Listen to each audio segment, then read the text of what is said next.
요한계시록 특강 10번째 시간입니다. 계시록 4장 5절에서 11절을 강론하도록 하겠습니다. 자, 계시록 4장 5절 말씀 보십시오. 그 왕자로부터 번개들과 천둥들과 음성들이 나오고 왕자 앞에는 7 등불이 타고 있었는데 그것들은 하나님의 7 영이라. 주님이 앉으신 왕자에서 번개들, 천둥들, 음성들이 나오고 있습니다. 이 장면은 결코 평안하고 아득하며 따뜻한 사랑이 느껴지는 그런 장면이 결코 아닙니다. 그렇다면 주님은 지금 진노의 자리, 심판의 자리에 앉아 계신 것이죠. 무엇을 심판하시고 무엇에 진노하시는 것입니까? 바로 세상을 진노로 치시며 심판하시는 것입니다. 교회가 휴거된 후 세상은 대환란에 들어섰고 하나님의 진노의 포도주 잔을 마시게 된 것입니다. 예레미야서 25장 15절 말씀인데요. 주 이스라엘의 하나님께서 내게 이같이 이르시되 내 손에서 이 경노의 포도주 잔을 가져다가 내가 너를 보내어 경고하게 한 모든 민족들로 하여금 마시게 하라. 시편 18편 13절에도 또한 주께서 하늘들에서 천둥 소리를 내시고 가장 높으신 이께서 자신의 음성을 주셨으니 곧 우박들과 불타는 숫들이로다. 시편 77편 18절에는 주의 천둥 소리가 하늘에 있으며 번개들이 세상을 비추니 땅이 떨고 흔들렸나이다. 계시록 8장 5절 말씀에 그 천사가 향로를 취하고 그것을 제단의 불로 가득 채워 땅에 내던지니 음성들과 천둥들과 번개들과 지진이 나더라. 대환란에 처하게 되는 세상의 모습입니다. 왕자 앞에 7 등불은 하나님의 7 영이라고 해석해주고 계십니다. 하나님의 7 영에 대해서는 이사야서 11장 2절에서 지난 시간에 한번 말씀드렸었죠. 성령님의 사역에 따라 7 이름들로 불리워지는 것입니다. 자, 계시록 이사야서 11장 2절 말씀 보십시오. 주의 영 곧 지혜와 명철의 영이요 계략과 능력의 영이요 지식과 주의 두려움의 영께서 그 위에 머무시며. 또 계시록 5장 6절을 보면 또 내가 보니 보라 왕자와 내 짐승의 한가운데와 장로들의 한가운데 전에 죽임을 당한 것 같은 어린 양께서 서 계시더라. 그분께 7 뿔과 7 눈이 있었는데 이것들은 온 땅 안으로 보내어진 하나님의 7 영이라.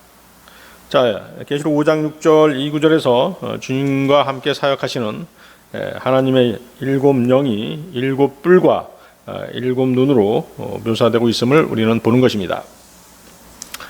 자, 계시록 4장 6절로 가겠습니다.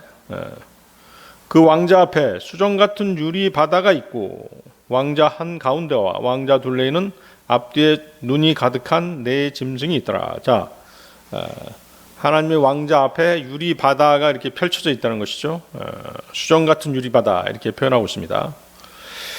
자, 이 유리 바다는 그 바다가 어떻다는 것입니까? 얼어 있다는 표현입니다. 자, 성경은 하늘을 몇 개로 구분하고 있습니까? 세 하늘로 구분하고 있죠. 세 개의 하늘로 구분하고 있습니다. 시편 148편 4절 말씀인데요. 하늘들의 하늘들아 또 하늘들 위에 있는 물들아 너희는 그분을 찬양할저다. 하늘이 복수로 하늘들이라고 표현되고 있습니다. 우리가 보는 창공이 첫째 하늘이고 또 지구 밖 우주가 둘째 하늘이며 그 우주 너머 거룩하신 하나님이 계신 곳이 바로 셋째 하늘인 것입니다. 사도 바울은 자신이 셋째 하늘에 다녀왔음을 고백한 적이 있었습니다. 고린도후서 12장 2절이죠. 내가 그리스도 안에 있는 한 사람을 알았는데 그 사람은 14여 년 전에 셋째 하늘로 채워 올라갔느니라. 몸 안에 있었는지 내가 말할 수 없으며 몸 밖에 있었는지 내가 말할 수 없으나 하나님은 아시느니라. 그가 비몽사몽간에 셋째 하늘로 끌려 올라갔음을 고백하고 있는 것입니다. 그래서 거기 계시록 4장 6절에 수정 같은 유리 바다는 셋째 하늘 둘째 하늘과 셋째 하늘을 나누는 그 경계선에 거대한 물층이 있는데 그 물층의 표면이 얼어있는 모습인 것입니다. 얼어있는 그 바다 표면, 셋째 하늘을 가로막고 있는 그 바다 표면이 어떻다는 것입니까? 수정 같은 유리바다, 이렇게 표현하고 있는 것이죠. 자, 그거에 대한 증거들을 이제 우리가 욥기를 통해서 알아볼 수가 있는데요. 욥기 26장 9절 10절 말씀을 보면 그분께서는 자신의 왕자의 정면을 가리시고 자신의 구름을 그 위에 펴시며 낮과 밤이 끝날 때까지 경계들을 두어 물들을 둘러싸시느니라. 네. 주님의 왕자는 태양계보다 더 큰 물층 위에 있다는 것입니다. 그리고 그것은 시간이 정지된 영원의 세계인 것입니다. 그리고 그 물의 표면은 절대 영도로 얼어있는 부어 만든 유리 같은 형상이라고 욥기는 설명하고 있는 것이죠. 그거에 대한 증거 구절이 욥기 37장 18절에 나와 있습니다. 욥기 37장 18절 보시면 그대가 그분과 더불어 단단하고 부어 만든 거울과 같은 하늘을 펼쳤느냐. 단단하고 부어 만든 거울과 같은 하늘을 펼쳤느냐. 바로 유리바다입니다. 수정 같은 유리바다. 그래서 욥은 지금 셋째 하늘의 물층의 표면이 단단하고 부어 만든 유리, 거울과 같다라고 말하고 있는 것입니다. 유리바다에 대해서는 계시록 15장 2절에도 같은 표현을 하고 있죠. 또 내가 보니 불 섞인 유리바다 같은 것이 있는데 짐승과 그의 형상과 그의 표와 그의 이름의 수를 이기고 승리한 자들이 하나님의 하프들을 가지고 유리바다 위에 서서. 그렇죠? 네. 그래서 둘째 하늘과 셋째 하늘을 나누는 거대한 물층은 바로 거대한 물층이 있는데 그 물층의 표면이 얼어있는 것을 수정 같은 유리바다다, 이렇게 표현하고 있는 것입니다. 그래서 이제 이 그 둘째 하늘과 셋째 하늘을 나누는 거대한 그 이 물층을 우리는 그 성막에서도 찾아볼 수 있습니다. 성막에서 성막이 뭐로 되어 있습니까? 성소와 지성소로 되어 있죠? 그렇습니다. 성소와 지성소를 나누는 그 휘장, 그것을 거대한 물층으로 그렇게 이해하셔도 됩니다. 성소와 지성소를 나누는 그 휘장은 주님의 몸을 상징하는데 주님께서 십자가에 죽으셨을 때 그 휘장이 위에서 아래로 찢겼습니다. 주님의 몸이 찢기심으로써 우리가 하나님이 계신 지성소, 즉 셋째 하늘로 들어갈 수 있는 그런 길이 생긴 것이죠. 그래서 그 물층, 셋째 하늘을 가로막고 있는 물층이 바로 휘장에 비유될 수도 있는 것입니다. 마가복음 15장 37절 38절 말씀인데요. 예수님께서 큰 소리로 외치시고 숨을 거두시니라. 성전의 휘장이 위에서 아래까지 돌로 찢어지니라. 히브리서 10장 19, 20절 말씀에는 그러므로 형제들아 우리가 예수님의 피를 힘입어 새롭고 살아있는 길로 지성소에 들어갈 담대함을 얻었는데 이 길은 그분께서 우리를 위하여 휘장 곧 자기의 육체를 통해 거룩히 구분하신 것이니라. 1차적으로는 주님의 몸, 그리고 우리가 문자적으로 그 휘장을 유리바다, 유리와 같은 그런 수정 같은 유리바다로 우리가 생각해 볼 수 있는 것입니다. 자, 그런데 그 계시록 4장 6절을 보십시오. 계시록 4장 6절에는 그 왕자 한 가운데와 왕자 둘레에는 앞뒤에 눈이 가득한 네 짐승이 있다고 말씀하십니다. 그 짐승들의 모습이 계시록 4장 7절에 잘 묘사되어 있습니다. 첫째 짐승은 사자 같고 둘째 짐승은 송아지 같으며 셋째 짐승은 사람 같은 얼굴을 가졌고 넷째 짐승은 날아다니는 독수리 같더라. 자, 여러 주석서들에는 이 짐승들에 대해서 다양하게 설명하고 있습니다. 이 짐승은 이제 사실은 그 그룹이라고 되어 있습니다. 그룹은 이제 케루빔이죠. 체루빔 또는 케루빔으로 이렇게 발음하는데요. 이들 짐승들이 어떤 사람은 이 짐승들이 사복음서를 나타낸다라고 이렇게 설명하기도 합니다. 마태복음은 유다 지파의 사자로 오신 왕의 계보를 나타내기 때문에 사자복음이다. 또 마가복음은 섬기는 종으로 오신 주님을 나타내기 때문에 황소복음이다. 이렇게 얘기를 하고, 또 인자로 오신 주님을 나타내는 누가복음, 그것이 바로 인간의 얼굴이죠. 영적인 비유로 가득 찬 요한복음을 독수리복음으로 이렇게 해석하기도 합니다. 그러나 우리는 이 짐승들을 문자적인 짐승들로 있는 그대로 믿을 수 있어야 됩니다. 이 짐승 체루빔은 이 체루빔이 처음 나타난 곳이 바로 창세기 3장 24절입니다. 거기 이제 그룹으로 이렇게 번역이 되어 있죠. 창세기 3장 24절 봅니다. 이같이 그분께서 그 남자를 쫓아내시고 에덴의 동산 동쪽에 그룹들과 사방으로 도는 불타는 칼을 두어 생명나무의 길을 지키게 하시니라. 그 그룹들이 나오죠. 그런데 이 짐승들의 모습이 실제로 소개되는 곳은 에스겔서에서입니다. 에스겔서 1장과 에스겔서 10장인데요. 이 초자연적인 짐승들의 모습이나 흔적이 사실 그 고대 유적지에서도 우리가 발견할 수 있습니다. 아시리아, 바빌론, 이집트, 히타이트 등의 유적지에서는 이 짐승들이 모습들이 발견되고 있기 때문에, 그래서 성경에서 말씀하시는 이 체루빔, 이 짐승들 그룹이 실제한다라고 우리는 믿을 수가 있는 것입니다. 자, 계시록에서 이들은 에스겔서에서처럼 네 그룹으로 나타나고 있습니다. 그런데 이들 짐승들이 처음에는 5이었습니다. 에스겔 1장에서는 이들이 4이고 계시록 4장에서도 네 짐승으로 표현되고 있는데요. 그러나 에스겔서 28장 14절을 보면 네 그룹 외에도 다른 한 그룹이 소개되고 있는 것을 알 수 있습니다. 따라서 그들이 원래는 5 그룹이었다. 5 그룹이었다는 거, 그 사실을 기억해 두기 바랍니다. 계시록 28장 14절인데요. 너는 기름 부음 받은 그룹이라. 거기다 밑줄 치기 바랍니다. 기름 부음 받은 덮는 그룹이라. 기름 부음 받은 덮는 그룹이라. 다른 네 그룹하고 다르죠. 기름 부음 받은 그룹이 또 있었다는 것입니다. 내가 너를 그렇게 세우매 내가 하나님의 거룩한 산 위에 있었고 불타는 돌들 가운데서 오르내리며 다녔도다.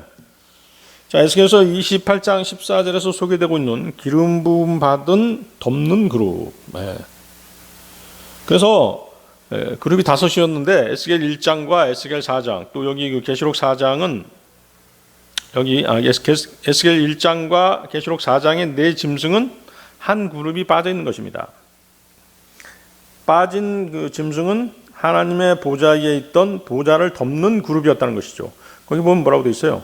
기름 부음 받은 덮는 그룹이라. 그렇죠? 하나님의 보좌를 덮고 있었다는 것이죠. 따라서 계시록 4장의 그 그룹들은 덮는 그룹은 아니었지 않습니까? 보좌 주위에, 왕자 주위에 있었고 또 왕자 한 가운데 있었습니다. 그렇죠? 그래서 다른 네 짐승, 다른 네 그룹 중 어느 것도 기름 부음 받았다라는 그런 말씀을 하고 계시지 않습니다. 하나님의 보좌를 덮는 그룹만이 기름 부음을 받은 유일한 그룹이었음을 우리는 알 수 있는 것입니다. 이것이 중요한 이유는 기름 부음을 받았다, anointed, 기름 부음을 받았다는 것은 히브리어로 메시아라는 뜻입니다. 신약에서는 이 말은 바로 그리스도라는 뜻이죠. 그렇다고 한다면 이 5번째 그룹은 그리스도인데, 그렇다고 하나님의 보좌를 덮던 이 그룹이 주 예수 그리스도를 지칭하는 그런 말은 아닙니다. 이 5번째 그룹은 거룩한 기름 부음을 받으신 주 예수 그리스도는 아니지만 어쨌든 그는 그리스도라는 것입니다. 기름 부음을 받은 그룹이라는 것입니다. 따라서 이 그룹은 성경에서 뭘로 나타나는 것이에요? 그리스도는 그리스도인데 적그리스도로 나타나는 것입니다. 그렇습니다. 자, 이 그룹이 얼마나 특출난지에 대해서는 성경 곳곳에 설명하고 있는데요. 에스겔서 28장 12절을 보면 그를 두로왕이 빗대어 묘사하고 있는 부분이 있습니다. 에스겔서 28장 12절을 보겠습니다. 사람의 아들아, 두로의 왕에게 애가를 지어 그에게 이르기를 주 하나님이 이같이 말하노라. 너는 지혜가 충만하며 아름다움이 완전하여 모든 것을 봉인하는 자로다. 지혜가 충만하고 아름다움이 완전하며 모든 것을 봉인하는 자로다. 여기서 이제 봉인하는 자라는 이 표현은 이 그룹이 아주 대단히 특별한 권세를 가지고 있었다는 뜻입니다. 어떤 물품이든 재물이든 보물이든 그의 제가가 없이는, 그의 허락이 없이는 유통될 수 없었다는 것이죠. 그것을 이제 봉인을 가졌다라고 표현하는 것입니다. 자, 그 밑에 에스겔서 28장 13, 15절도 다시 보겠습니다. 에스겔서 28장 그 밑에 13, 15절. 내가 하나님의 동산 에덴에 있었는데 모든 보석 곧 홍보석과 황목과 다이아몬드와 녹주석과 줄마노와 벽옥과 사파이어와 에메랄드와 석류석과 금이 너를 덮었고 내가 창조되던 날에 내 안에서 내 작은 붓과 내 피리의 작품이 예비되었도다. 네, 음악하고도 관계가 있다는 얘기죠. 14절 보십시오. 너는 기름 부음 받은 덮는 그룹이라. 내가 너를 그렇게 세우매 내가 하나님의 거룩한 산 위에 있었고 불타는 돌들 가운데서 오르내리며 다녔도다. 내가 창조된 날부터 내가 내 길들에서 완전하였는데 마침내 내 안에서 불법이 발견되었도다. 불법이 발견되었도다. 죄가 발견됐다는 얘기죠. 그런 셋째 하늘 하나님의 에덴 동산에 있었다는 것입니다. 기름 부음 받은 그리스도인데 15절에서 그의 불법이 발견되었다라고 말씀하시는 것입니다. 그가 누구인지는 의심할 여지 없이 타락한 그룹으로 이사야서 14장 12, 15절에서 말씀하고 계시는 루시퍼, 즉 사탄인 것입니다. 그래서 다섯 번째 그룹이 타락해서 사탄이 된 것입니다. 자, 이사야서 14장 12, 15절을 보겠습니다. 오 아침의 아들 루시퍼야, 내가 어찌 하늘에서 떨어졌는가? 민족들을 약하게 만든 자야, 내가 어찌 끊어져 땅으로 떨어졌는가? 내가 내 마음속으로 이르기를 내가 하늘로 올라가 내가 하나님의 별들 위로 내 왕자를 높이리라. 또 내가 북쪽의 옆면들에 있는 회중의 산 위에 앉으리라. 내가 구름들이 있는 높은 곳 위로 올라가 내가 지극히 높으신 이와 같이 되리라 하였도다. 그러나 너는 끌려가 지옥으로 곧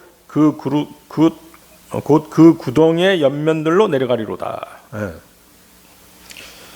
그러므로 본래 그룹은 다섯이었다. 그런데 한 그룹이 그의 죄악으로 인해 그 자리에서 쫓겨났으며 더 이상 그 위치에 있지 않은 것입니다. 바로 그 자가 루시퍼, 즉 사탄인 것입니다. 남은 네 그룹은 우리 그 우주의 네 개의 주요 지구에 있는 네 개의 창조물을 대표하는 것들입니다. 거기 이제 그 아까 읽었죠, 그 황소 얼굴이 나오죠, 소 얼굴이 납니다. 송아지. 이것은 이제 인간들이 기르는 가축하고 관계가 있죠. 그래서 가축을 대표하는 그런 그룹이 되겠습니다. 그다음에 사자가 있죠, 사자 얼굴. 사자는 길들이지 않는 야생 동물들을 대표하는 그룹이고요. 독수리는 날짐승, 날아다니는 그 짐승들을 대표하는 그룹입니다. 그리고 사람은 이제 인류를 대표한다는 것이죠. 사람의 얼굴. 그럼 다섯 번째 그룹은 뭘 대표할까요? 다섯 번째 그룹은 양서류와 파충류를 대표하는 그런 그룹입니다. 사탄이 옛뱀 또는 용으로 불리는 이유가 바로 그것입니다. 계시록 12장 9절 말씀인데요. 그 큰 용, 즉 저 옛뱀 곧 마귀라고도 하고 사탄이라고도 하며 온 세상을 속이는 자가 내쫓기더라. 그가 땅으로 내쫓기니 그의 천사들도 그와 함께 내쫓기니라. 그렇죠? 그 사탄에 동조하는 그런 천사들이 또 있다는 것이죠. 계시록 20장 2절 3절 말씀인데요. 마귀요 사탄인 그 용 곧 저 옛뱀을 붙잡으니라.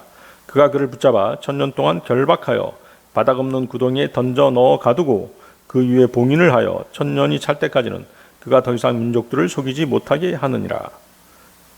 그 뒤에는 그가 반드시 잠시 동안 풀려나리라. 사탄의 운명이 결정되어 있죠. 그렇습니다. 자, 계시록 4장 8절로 가겠습니다. 자, 집중해서 보셔야 됩니다. 여기 이제 조금 그 칠판을 사용해서 지금 설명할 수 없기 때문에 여러분들이 성경을 잘 비교해 가면서 유심히 잘 살펴보시기 바랍니다. 자, 계시록 4장 8절 말씀. 내 짐승이 저마다 자기 둘레에 6날개를 가졌고 그것들의 안쪽에는 눈들이 가득하더라. 그것들이 밤낮 쉬지 않고 이르기를 거룩하다 거룩하다 거룩하다 주 하나님 전능자여 그분은 전에도 계셨고 지금도 계시고 앞으로 오실 이시로다. 자, 우리는 이 그룹들 짐승들에 대한 모습을 에스겔서 1장 5절 12절에서 확인할 수 있습니다. 에스겔서 1장 5절 12절 말씀입니다. 또 그것의 한 가운데로부터 살아있는 네 창조물의 모습이 나오더라. 그들의 모양이 이러하니 곧 그들이 사람의 모습을 가졌더라. 그들이 각각 네 얼굴을 가졌고 각각 네 날개를 가졌더라. 그들의 발은 고준 발이요 그들의 발바닥은 송아지 발바닥 같더라. 그들이 빛나는 놋 같은 색깔로 빛을 내더라. 또 그들이 네 측면에 있는 그들의 날개들 밑에 사람의 손들을 가지고 있더라. 그들 넷이 얼굴과 날개를 가졌는데 그들의 날개들은 서로 연결되어 있더라. 그들이 갈 때에는 돌이키지 아니하며 각각 앞으로 곧게 나아가더라. 그들의 얼굴 모습으로 말하건대 그들 넷이 사람의 얼굴과 오른쪽으로 사자의 얼굴을 가졌으며 또 왼쪽으로 소의 얼굴을 가졌고 또 독수리의 얼굴을 가졌더라. 그들의 얼굴이 이러하더라. 또 그들의 날개들은 위로 펼쳐졌는데 각각의 두 날개는 서로 연결되어 있고 두 개는 그들의 몸을 덮었더라.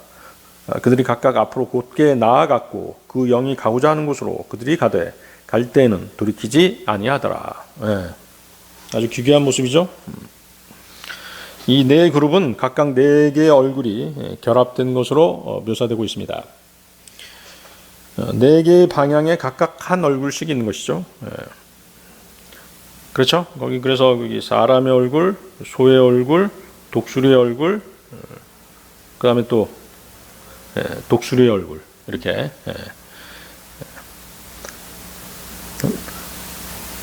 네 개의 방향에 네 얼굴이 있는 것입니다. 그러다 보니까 어떻게 돼요? 한 그룹은 한 그룹당 몇 개의 눈이 있는 것이에요? 8개의 눈이 있는 것이죠.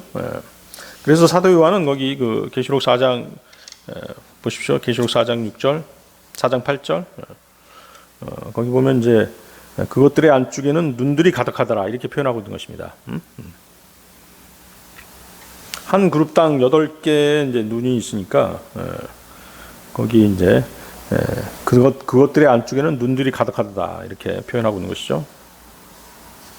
따라서 이 짐승들은 각자 한 번에 네 방향을 한 번에 볼 수 있는 것이죠. 독수리, 사자, 사람, 황소가 각기 한 방향씩을 보는 것입니다. 이 짐승들이 계시록 4장에서는 약간 다르게 묘사되어 있죠. 다르게 묘사되어 있는 이유가 있어요. 에스겔서하고 다르게 묘사되어 있는 이유가 그들의 이슈 때문이죠.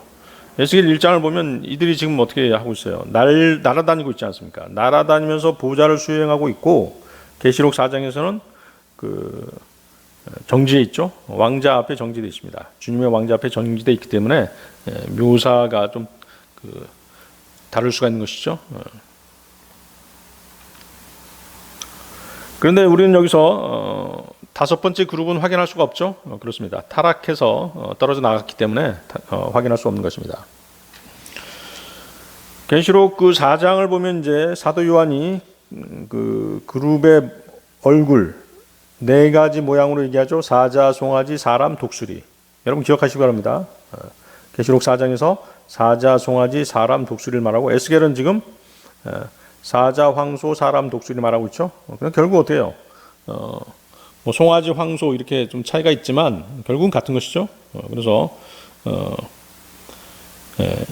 이 계시록 4장과 계시록 1장에 나오는 내 얼굴이 같다는 것입니다. 그런데 에스겔서 10장 14절 한번 보십시오. 에스겔서 10장 14절. 거기도 이제 그 그룹을 표현하고 있는데 거기서는 이제 하나가 빠져 있어요. 자, 그걸 잘 보면 이제 그 다섯 번째 그룹이 어떤 형상인지를 우리가 추측해낼 수가 있습니다. 찾아낼 수가 있는 것이죠. 에스겔서 10장 14절 찾으셨나요? 네. 그들이 각각 네 얼굴을 가졌는데 첫째 얼굴은 그룹의 얼굴이요 둘째 얼굴은 사람의 얼굴이며 셋째는 사자의 얼굴이고 넷째는 독수리의 얼굴이더라. 자, 뭐가 빠졌습니까? 그렇죠. 소의 얼굴이 빠졌죠. 소 대신 뭐가 들어갔어요? 그룹의 얼굴이요. 둘째는 사람의 얼굴이며 셋째는 사자의 얼굴이요 넷째는 독수리의 얼굴이더라. 사람, 사자, 독수리는 같은데 첫째 얼굴이 그룹의 얼굴이요 이렇게 돼 있지 않습니까? 원래 이 그룹 대신 뭐가 들어갔어야 돼요? 그렇죠. 송아지나 소가 들어왔어야죠. 황소가 들어왔어야 되죠. 그렇다고 한다면 다섯 번째 그룹의 형상이 뭐다? 황소다 라고 우리는 찾아낼 수 있는 것입니다. 이해하시겠습니까? 네. 그래서 여러분들은 이제 계시록 4장과 에스겔서 1장 그리고 에스겔서 10장을 이렇게 펼쳐놓고 비교해 보면 바로 알 수 있습니다. 사도 요한과 에스겔이 말한 네 짐승의 얼굴 중 하나가 다른 것을 알 수가 있죠. 그래서 그 하나가 다른 그 얼굴이 에스겔서 10장 14절에서 그룹의 얼굴이라 이렇게 말씀하고 계신 것입니다. 그렇다면 다섯 번째 그룹은 바로 황소였던 것입니다. 즉 본질적으로 다섯 번째 그룹은 황소의 얼굴을 가지고 있었던 것이죠. 이해하시죠? 이와 같은 사실을 정리해 보면 창세기 1장 1절 그때 보호자 위에 하나님의 왕자 위에 다섯 번째 그룹이 있었는데 지금은 그 자리에 없고 이 그룹은 어떤 얼굴을 가진 자였다? 두 뿔 달린 황소의 얼굴을 가진 자였다. 이해하시겠습니까? 이 기름 부음 받은 덮는 그룹의 이름이 바로 누시퍼였던 것입니다. 이 그룹은 이름 그대로 찬란한 빛의 후광 속에 있었으며 지혜와 아름다움으로 충만했고 머리부터 발끝까지 귀한 보석들로 덮었으며 하나님의 아시는 모든 것을 거의 다 알았고 황소의 얼굴에 머리에는 두 개의 뿔과 네 개의 날개를 가진 빛의 천사로서 하나님의 보호자에 있었던 그런 고귀한 존재였던 것입니다. 그러나 그의 범죄 때문에 그의 죄 때문에 뱀이나 불리는 붉은 용으로 그는 타락하게 된 것입니다. 그래서 그 이스라엘이 그 우상을 숭배할 때 뭘 숭배합니까? 그렇죠. 금송아지라든가 황소를 숭배하죠. 그 이유가 바로 이것입니다. 그 출애굽할 때 아론과 이스라엘 백성들이 만들었던 것이 바로 금송아지였죠. 그렇죠. 그리고 이스라엘 땅에서 여로보암, 북쪽 이스라엘의 여로보암의 숭배를 받았던 그 우상이 바로 황소였던 것입니다.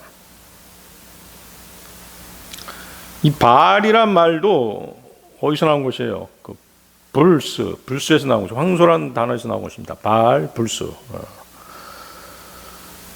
그래서 세계 각국의 우상에서 빠지지 않고 등장해서 숭배받는 동물이 무엇이다? 바로 황소지 않습니까? 황소를 아예 그 길거리에 내놓고 건드리지 않는 그런 나라도 있죠. 인도 같은 나라 그런 나라가 힌두교죠. 그렇게 대놓고 숭배하는 나라도 있지 않습니까?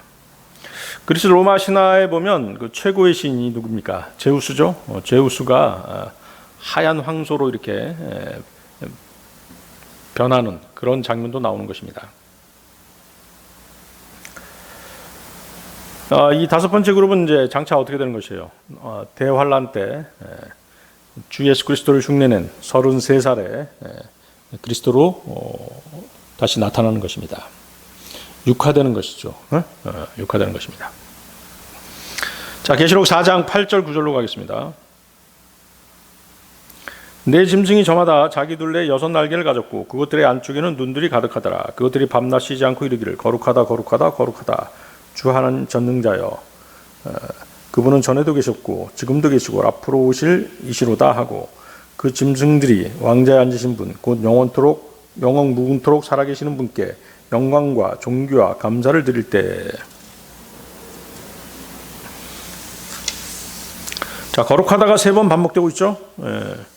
그것은 바로 삼위일체 하나님, 성부, 성자, 성령 세 분을 찬미하는 것입니다. 전에도 계셨고 지금도 계시고 앞으로 오실 이시로다. 과거, 현재, 미래, 즉 영원히 존재하시는 주 하나님 전능자를 그룹들이 찬양하고 있는 것이죠.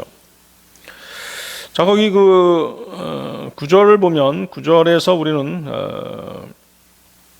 주 하나님 전능자께서 짐승들과 24장로의 경배를 받으시는 장면을 보는 것입니다. 자, 24장로들은 무엇의 유형이라고 그랬습니까? 그렇죠? 그리스도인들을 대표하는 그런 유형이라고 말씀드렸죠. 그렇기 때문에 우리 그리스도인들은 어떻습니까? 하나님께서 육신을 입고 이 땅에 오셔서 우리를 위해 십자가에 못 박혀 죽으신 그 사랑을 체험했기 때문에 당연히 그분께 영광과 존귀와 감사를 드릴 수밖에 없는 것이죠. 그래서 24장로의 경배는 지극히 당연한 것입니다. 거기 그룹들과 천사들 또 이제 스랍들 이런 그 천상의 존재들은 자신들이 그것을 하나님의 사랑을 직접 체험하지 못했을지라도 십자가에서 보여주신 주님의 고귀한 희생을 통해서 그분의 사랑을 간접적으로 다시 한번 느꼈기 때문에 또 하나님의 지혜와 긍휼과 사랑을 목격했기 때문에 영광과 존귀와 감사를 그분께 돌려드릴 수밖에 없는 것입니다. 계시록 4장 10절 11절로 가겠습니다. 24장로가 왕자의 앉으심을 앞에 엎드려 영원 무궁토록 살아계시는 분께 경배하고 자기들의 관을 왕자 앞에 던지며 이르되 오 주여 주는 영광과 존귀와 권능을 받기에 합당하시오니 주께서 모든 것을 창조하셨고 또 그것들이 주를 기쁘게 하려고 존재하며 창조되었나이다 하더라. 거기다 한번 밑줄 쳐보십시오. 그것들이 주를 기쁘게 하려고 존재하며 창조되었나이다. 자, 바로 이제 우리가 존재하는 목적입니다. 또 창조의 목적이기도 하죠. 주를 기쁘게 하려고 존재하며 창조되었나이다. 자, 본문에서 24장로가 경배하는 장면이 나옵니다. 사실 경배는 이제 주님께 엎드려 절하는 것입니다.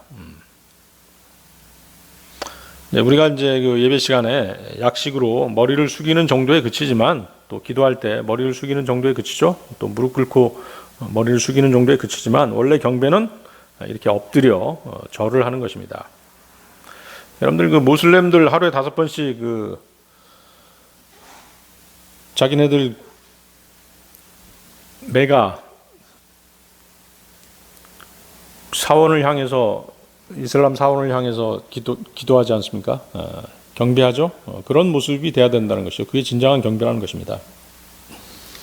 여러분들이 이제 그 사실을 알았으면 이제 혼자 계실 때 경배하시기 바랍니다. 자, 계시록 5장 그 14절에 뭐라고 되어 있습니까? 이에 네 짐승이 이르되 아멘 하고 24장로가 엎드려 무궁토록 살아계시는 분 그분께 경배하더라. 엎드려 경배하더라. 계시록 7장 11절에도 모든 천사들이 왕자와 장로들과 네 짐승 주위에 섰다가 왕자 앞에 얼굴을 대고 엎드려 하나님께 경배하며 얼굴을 대고 엎드려 이게 바로 경배하는 것이에요. 얼굴을 엎드려 절하는 것 그것이 경배하는 것이라는 거. 계시록 11장 16절에서도 하나님 앞에서 자기 자리에 앉아있던 24장로가 엎드려 얼굴을 대고 하나님께 경배하며 자, 이것이 진정한 경배의 모습이죠. 자, 24장로가 관을 이제 또 보면은 자신들이 쓰고 있던 관을 왕자 앞에 던지는 장면이 나오죠. 계시록 4장 10절로 돌아가 보십시오.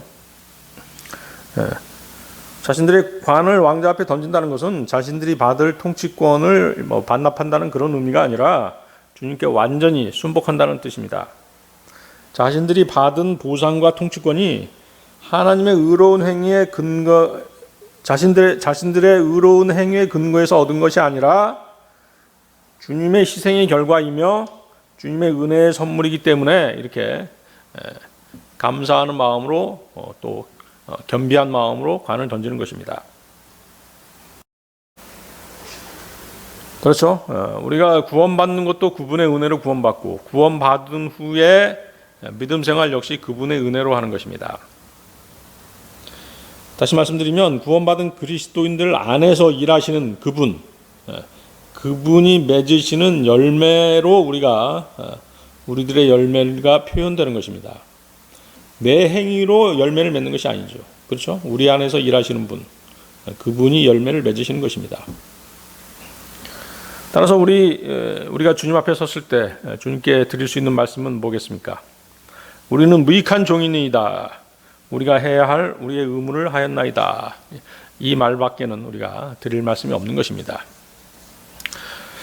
자, 11절 아까 말씀드렸죠. 주님의 창조 목적이 나와 있습니다. 또 그것들이 주를 기쁘게 하려고 존재하며 창조되었나이다. 우주 만물은 주님을 기쁘시게 하기 위해서 창조된 것입니다. 우리의 삶의 목적도 마찬가지죠. 과거 구원받기 전에는 나 자신만을 위해서 살았지만 이제는 그렇게 살아서는 안 된다는 것입니다. 오직 주님이 기뻐하시는 것, 주님을 기쁘시게 해드린 일을 하며 살아야 하는 것이 그리스도인의 도리인 것입니다. 세상의 많은 학자들, 교수들, 철학자들은 인간의 삶의 이유를 다양한 각도에서 분석도 하고 제시도 하며 삶의 다양한 방법들을 알려주고 또 이런저런 목적을 제시하지만 다 무엇이에요? 다 쓸데없는 그런 말들이죠. 그 중엔 또 다수는 또 거짓말들입니다. 우리는 어떤 결정을 하기 전에 또 무슨 일을 하기 전에 주님께서 이런 경우 어떤 선택을 하셨을까를 먼저 생각해 보아야 됩니다. 또는 주님이 내가 이런 일을 하는 것을 기뻐하실까를 먼저 생각하며 살아야 할 것입니다. 모든 삶의 목적이 주님께서 기뻐하시는 일에 집중되어야 할 것입니다. 인생의 시간표가 주님을 목표로 짜여져야 하고 모든 삶의 방향이 셋째 하늘을 향해야 하는 것입니다. 그런 삶을 사는 것이 복받는 삶을 사는 것입니다. 장차 주님께 칭찬과 존귀와 영광을 받는 삶인 것이죠. 그렇게 했을 때 우리가 그리스도의 심판석 앞에 섰을 때 주님으로부터 상을 받고 관을 받으며 주님과 함께 통치하는 통치권을 받는 영광을 누리게 되는 것입니다. 오늘 여기까지 하겠습니다.